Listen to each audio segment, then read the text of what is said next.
São vários elementos para a gente analisar, mas eu quero começar com essa comparação com a taxa de juros no governo Dilma. Embora numericamente haja essa semelhança, são contextos completamente diferentes, né? Queria que você explicasse isso para a nossa audiência. Completamente diferentes. Apesar, como você comentou, o momento foi diferente, mas a história ela acaba ficando muito parecida, né? Então, a gente vê ali uma história que no final, o final do filme a gente já sabe, né? E o final é trágico, né? O final é triste. E toda vez que aconteceu, que teve, né, no caso, um aumento de juros de uma forma vertiginosa e um patamar muito alto, o governo, que no caso, o governo da Dilma, né, veio Lula, Dilma, nós vimos uma recessão, o PIB que cresceu muito forte, depois nós vimos o PIB crescendo, tendo um decréscimo, caindo acima de 3%, entrou em recessão o Brasil.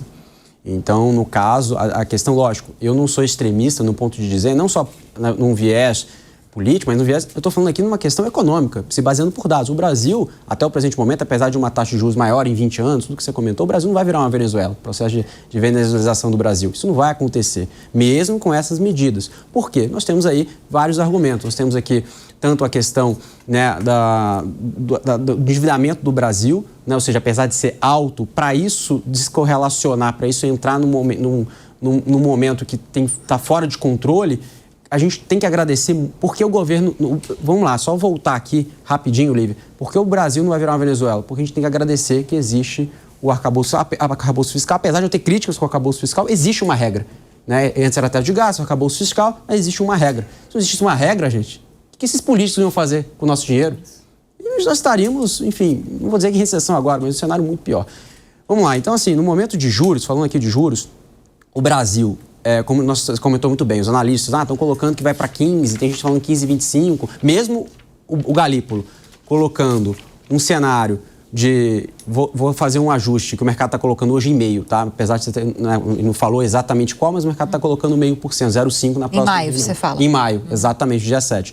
Então, o cenário para o mercado financeiro é a credibilidade. E não a credibilidade do Galípolo, a credibilidade da economia. O mercado não está comprando um, não. O mercado está comprando mais do que um aumento. Então, o que a gente tem que entender aqui é a falta de credibilidade. Algo que eu quero até depois, se puder perguntar para o Rubens, é isso. O governo não tem credibilidade nenhuma, né, Rubens? Porque a questão política monetária, lógico que ele é independente, mas o Galípolo, ele sofre as mazelas de toda a eficiência política, acaba sobrando para ele. A tarefa dura, ele é jogado para Cristo, né? Porque aí a difícil tarefa é dele. E aí eu vou entrar só no mérito aqui da questão realmente política, porque o mercado está fritando o Haddad. Não só, obviamente, pelas essas pautas aliadas ao Lula, porque ele está virando basicamente um porta-voz do Lula, fala, eu quero aumentar o gasto, tá bom, vou aumentar o gasto. Né? Porque não adianta você ver aí um discurso de harmonia, né, de equalização de gasto, que, por outro lado, está só colocando pautas ineficientes. E aí, o Roberto Campos Neto, que foi eleito várias vezes o melhor banqueiro central do mundo, e que o Lula fritou publicamente o Roberto Campos Neto várias vezes. Várias e várias vezes. E por quê? Porque ele subiu os juros, né? Dizendo que não era para subir juros. Aí entra o Galípolo, que é indicado do Lula, aí vem o Haddad. Eu estou esperando o textão da Gleisi. Eu estou esperando o textão do Haddad, criticando. E o Haddad não. O Haddad falou essa semana, né? Passou a mão. Sobre isso. Passou a mão na cabeça. Estava precificado já, esse aumento de 1 ponto percentual, por isso que o Galípolo aumentou, porque já estava precificado. Estava precificado, sim, no mercado financeiro, lógico, mas por uma beneficência do governo. Aí o Galípolo teve que fazer esse forward guidance, né, que é a leitura técnica, ou seja, antecipar para o mercado que vai subir juros. Mas por que você não critica o Galípolo, Haddad?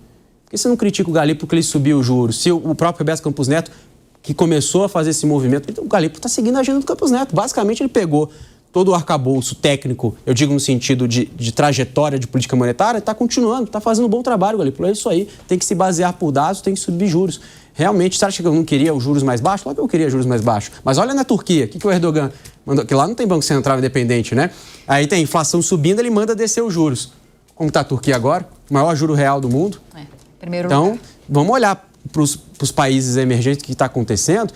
Só a última adendo, eu queria até, inclusive, depois jogar para a Cíntia, que é a questão, aí já entra numa questão muito política, tá? Eu já saí do arcabouço. Da prisão do prefeito de Istambul, né? O Erdogan mandou prender, é a segunda vez. E é porque ele estava querendo entrar no pleito eleitoral para 2028. Olha o tamanho da instabilidade política e econômica da lira turca, né? E quanto isso a gente pode trazer no Brasil com a perseguição política que está acontecendo agora com a direita e com a esquerda? Isso é um mérito mais político do que monetário, do que econômico, mas acaba, sim, resvalando aqui na questão jurídica, né? Que a gente entra aqui na insegurança jurídica. Até o passado é incerto no Brasil. O Alex já tocou perguntas para a Cíntia, para o Rubens, mas eu quero ouvir a Maria primeiro, que está caladinha há mais tempo. Vocês vão pensando aí no que falar. Queria suas impressões sobre essa pesquisa da Genial Quest, se a sua leitura sobre esses índices de aprovação de Galípolo e desaprovação de Lula e Haddad são os mesmos argumentos que você tem para isso que o Alex apresentou agora. Eu acho que esse momento que a gente está agora no Brasil, ele vai ser crucial, vai ser um momento decisivo da gente ver se a política vai se sobressair à sanidade econômica. Porque, de fato, o Alex colocou aqui muito bem todos os principais pontos. A gente vive um cenário, né, de inflação que relativamente não é uma hiperinflação como já teve em anos anteriores, mas é uma inflação, a gente está acima do nosso teto, né, com ameaças de crescer. Lembrando que a inflação dos alimentos nos últimos 12 meses, o preço dos alimentos foi o que mais cresceu dentro desse cenário, algo em torno de 7,5% a 8%. E, de fato, a gente sabe o preço que está sendo no bolso dos brasileiros. E eu acho que, assim, o Galípolo, ele é uma pessoa que está preocupada, principalmente com a reputação dele. Ele sabe o que está em jogo. E, principalmente, para ele manter a reputação dele, ele vai manter a reputação do Banco Central. E a gente sabe, é regido por lei. O Banco Central é uma instituição independente, então não tem o que dizer. O que está acontecendo é que básico, gente. O brasileiro está sentindo no bolso e isso, a gente sabe que o bolso é o órgão mais sensível do ser humano. Então, isso acarreta no quê? A culpa é do presidente, a culpa é do governo, apesar de, sim, grande parte ser disso. O Alex também falou, tem outros fatores, mas então, bom, é um pouco, acho que é isso. Vai ser política versus economia, um pouco mais do mesmo do que a gente viu anteriormente. Eu acho que tende a ficar mais complicada essa queda de braço. Vamos ver qual vai ser a resiliência do Galípolo agora com essa pressão política e ver cenas dos próximos capítulos. Rubens e depois Cíntia. A política econômica ela tem uns 3 pés. A política monetária, que está restritiva. Isso. Você tem a política fiscal, que tem 2 lados. Tem o lado Lula-Gastão e tem o lado Haddad tentando fazer o arcabouço, dar um melhor. Tanto é que ele é muito bem melhor avaliado do que o presidente. E você tem um lado de política legal, que você deveria votar leis para melhorar um pouco a condição de fazer negócio no Brasil. É coisa que também não anda. Então você tem o que sinaliza para o mercado uma certa responsabilidade é exatamente a política monetária. A política fiscal é uma casa de maluco. Então, o papel que o Banco Central tem, seu presidente, seus diretores, é um papel fundamental. Porque daí é óbvio que não é bacana você ter 14,5% de juros. E ninguém quer isso, né? Faz isso porque o Brasil não tem capacidade de crescer de forma sustentável.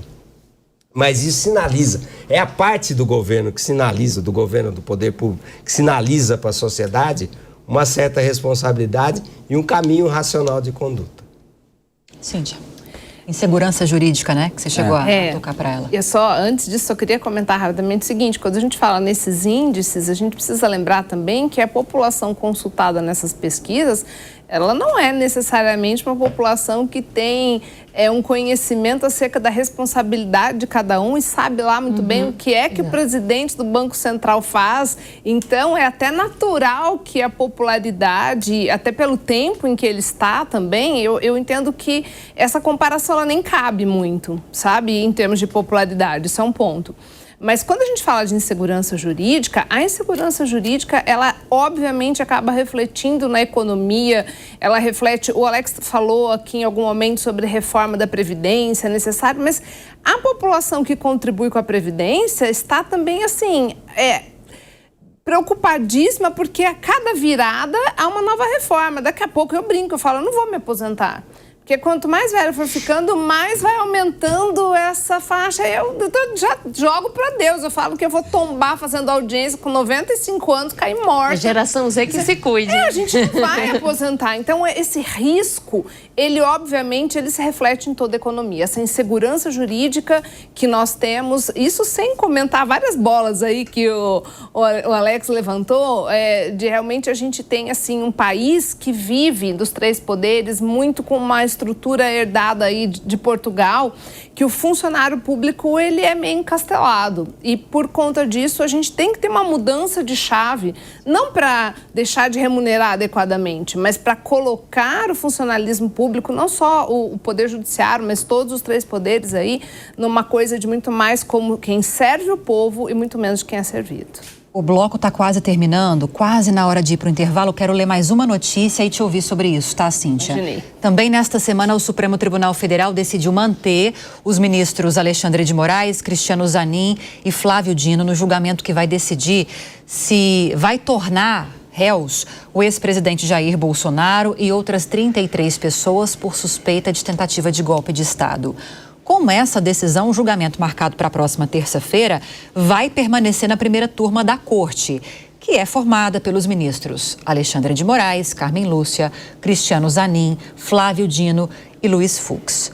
O que você espera desse julgamento na próxima terça, com esse resultado agora desse passo no STF? Bom, primeiro foi para surpresa de 0 pessoas, né, que essas alegações de suspeição e impedimento não seriam consideradas. E eu digo isso não tanto só numa questão de crítica, mas porque também nós temos um Supremo que tem 11 ministros. Se a gente acatar, né, se o tribunal acatar pedidos de suspeição para todas as questões, daqui a pouco você não tem ministro para julgar. Nesse caso, você concorda que a decisão foi acertada? Então, nesse caso, eu entendo que parcialmente acertado. Porque, de fato, assim, em questão do ministro Alexandre de Moraes, eu entendo que não, mas a gente teve ali, nós temos o do Dino também, entendo que não, mas a gente teve o Zanin em posições nitidamente contrárias, atuando contra, e em outros momentos até se dizendo nessa situação. Então, ao meu sentir, talvez ele mesmo devesse se colocar à parte disso, até para que a gente trouxesse mais segurança mesmo. Então, entendo parcialmente, mas foi para surpresa de 0 pessoas. E diante disso, eu acredito que, obviamente, né, ninguém é culpado até trânsito em julgado, mas o Supremo já tem ali um histórico no julgamento dessa situação, e eu entendo que o que a gente espera para isso é realmente num caminho de condenação.